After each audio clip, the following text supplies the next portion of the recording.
Video like کر کے آگے شیئر ضرور کر دینا۔ ایک دن سیدہ کائنات سیدہ فاطمۃ الزہرا سلام اللہ علیہا سے مولائے کائنات علی مرتضیٰ کہتے ہیں فاطمہ جاؤ اور جا کر کے تمہارے بابا جان سے کہنا کہ وہ کوئی کنیز تمہیں عطا کر دے تاکہ وہ کنیز کام کے اندر تمہارا ساتھ دیا کرے، تمہارا ہاتھ بٹایا کرے۔ اتنا سننا تھا، سیدہ کائنات سیدہ فاطمہ سلام اللہ علیہا میرے آقا کی بارگاہ میں جاتی ہے، یعنی اپنے بابا کی بارگاہ میں جاتی ہے۔ اللہ اکبر، میری بہنوں غور سے سنو، تمہیں اتنے کام نہیں ہیں، تمہیں اتنی تھکن نہیں ہے جتنی تھکن سیدہ فاطمہ کے پاس تھی۔ اللہ اکبر، گھر کا سارا کام خود ہی کرتی ہے، اور جب کنیز مانگنے کے لیے، کنیز لینے کے لیے بارگاہ رسالت میں پہنچتی ہے تو پہنچنے کے بعد کیا دیکھا کہ مانگنے والوں کی بھیڑ لگی ہوئی ہے، مانگنے والوں کی قطار لگی ہوئی ہے۔ سیدہ فاطمہ دور سے سارا منظر دیکھتی ہے اور دیکھنے کے بعد واپس گھر لوٹ جاتی ہے۔ میرے سرکار مصطفیٰ جان رحمت صلی اللہ تعالی علیہ وسلم جب اپنے غلاموں کو تقسیم کر دیتے ہیں، مال و دولت کنیز اور غلام تقسیم کر دیتے ہیں، تو اپنی بیٹی سیدہ کائنات سیدہ فاطمہ کے گھر تشریف لاتے ہیں، اور تشریف لانے کے بعد فرماتے ہیں بیٹی میں لوگوں کو غلام اور کنیز تقسیم کر رہا تھا، میں لوگوں کے درمیان مال تقسیم کر رہا تھا، تو اس وقت میں نے دیکھا کہ تم میرے پاس آئی تھی لیکن تم ملاقات کیے بغیر واپس ہو گئی۔ تو سیدہ کائنات سیدہ فاطمہ سلام اللہ علیہا عرض کرتی ہے بابا جان میں آئی تو تھی لیکن بھیڑ دیکھ کر میری ہمت نہ ہوئی، کہا کہ میں کوئی سوال کروں۔ آقا نے فرمایا بیٹی کیوں آئی تھی؟ میرے سرکار سے عرض کرتی ہے سیدہ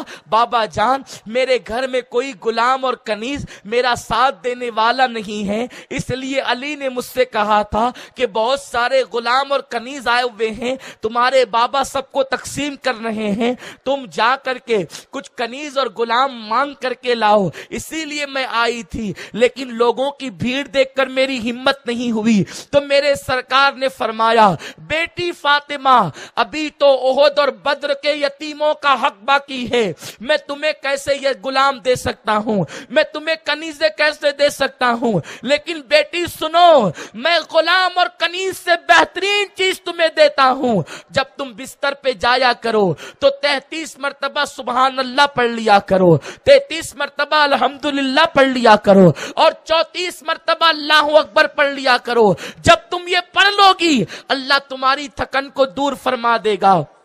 اے خاتون جنت کی کنیزوں، یہ سبحان اللہ الحمدللہ اللہ اکبر پڑھ کر تم دنیا کی تھکن کو دور کر سکتی ہو اور آخرت میں اپنے لیے ثواب کا ذخیرہ اکٹھا کر سکتی ہو۔ یہ مساج کی بے حیا رسمیں، یہ مساج کا گندا ماحول، یہ مساج کے گندے تصورات تمہیں گناہوں کی طرف لے جائیں گے، تمہیں جہنم کی طرف لے جائیں گے۔ اور سن لو جب تمہیں جہنم کا دردناک عذاب دیا جائے گا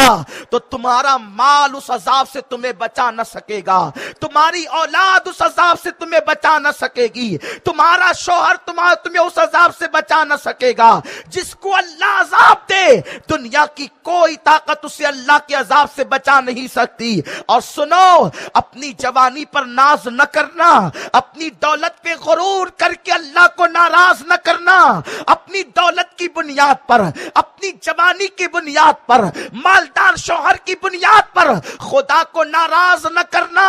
ورنہ یاد رکھیں جو اللہ دولت دینے پر طاقت رکھتا ہے وہ خدا دولت چھیننے پر بھی طاقت رکھتا ہے، جو خدا جوانی کی قوت دینے پر طاقت رکھتا ہے وہ خدا جوانی کی قدرت چھیننے پر بھی طاقت رکھتا ہے۔ تم کیا سمجھتی ہو جوانی اور دولت کی بنیاد پر زمین کو چیر دو گی،